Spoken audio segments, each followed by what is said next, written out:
Assalamualaikum students, hope that you will be fine. Today I am going to teach you where do we use passive voice sentences. Passive voice sentences हम लोग कहाँ पे इस्तेमाल करते हैं और क्यों इस्तेमाल करते हैं. एक्टिव वॉइस का तो हमें पता है कि जैसे हम लोग टेंसेस को इस्तेमाल करते हैं same to same active voice को भी इस्तेमाल करते हैं.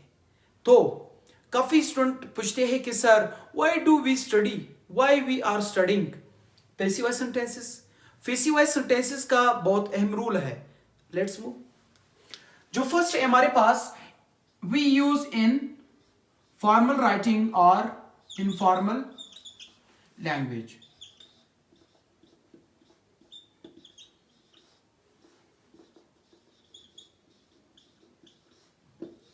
हम लोग पैसिव वॉइस सेंटेंसेस कहां पे इस्तेमाल कर सकते हैं? फॉर्मल राइटिंग या फॉर्मल लैंग्वेज में. पहले हम लोग लफ्ज फॉर्मल का समझते हैं. फॉर्मल मींस अदबी या रस्मी. ये वो जुबान है, वो राइटिंग है जो हम लोग बड़ों के साथ, असातिज़ा के साथ या जो संजीदा माहौल हो, जहां पे बड़े बैठे हो, रिस्पेक्टेड लोग बैठे हो, वहां पे हम लोग फॉर्मल राइटिंग या फॉर्मल लैंग्वेज का इस्तेमाल करते हैं, जिसमें हम लोग किस चीज का सहारा लेते हैं? पैसिव वॉइस सेंटेंसेस की. जो हम लोग घरों में इस्तेमाल करते हैं या दोस्तों के साथ जुबान इस्तेमाल करते हैं, इनफॉर्मल जो कहते हैं, या दोस्ताना माहौल में, उसमें हम लोग पैसिव वॉइस का इस्तेमाल नहीं करते हैं. दूसरा है हमारे पास न्यूज राइटिंग में. न्यूज राइटिंग में भी हम लोग पैसिव वॉइस का इस्तेमाल करते हैं. न्यूज राइटिंग में क्या होते हैं?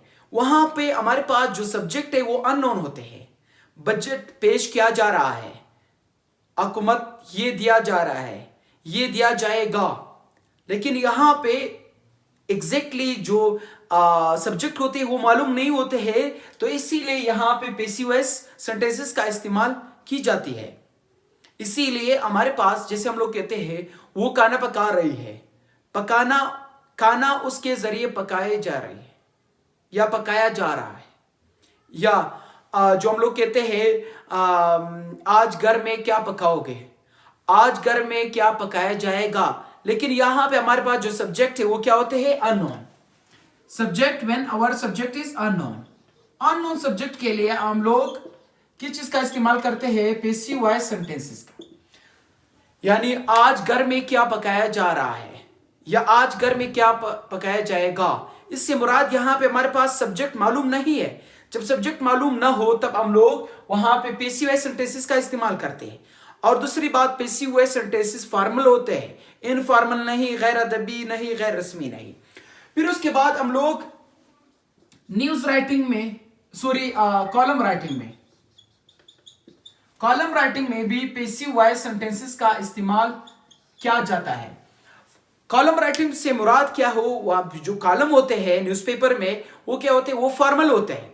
वो किसी एक मौजब शख्स ने, एक अच्छे शख्स ने, वेल एजुकेटेड शख्स ने लिखा हो, और जिसके बारे में भी लिखा हो उसका नेम क्या नहीं किया हुआ है? मेंशन नहीं किया हुआ है. वहां पे सब्जेक्ट छुपाया गया है या सब्जेक्ट जो है ना वो अननोन होते हैं. फिर उसके बाद जो लास्ट हमारे पास होते हैं इसे राइटिंग में, मेन चीज ये है कि हम लोग पैसिव वॉइस सेंटेंसेस कहां पे इस्तेमाल करते हैं? इसे राइटिंग में. इसे राइटिंग में हम लोग पैसिव वॉइस सेंटेंसेस का इस्तेमाल करते हैं. क्यों? क्योंकि एक तो ये फॉर्मल होते हैं, दूसरी बात ये हमारे पास जो सब्जेक्ट होते हैं वो अननोन होते हैं, और वहां पे हम लोगों ने सही अल्फाज की चुनाव करते हैं.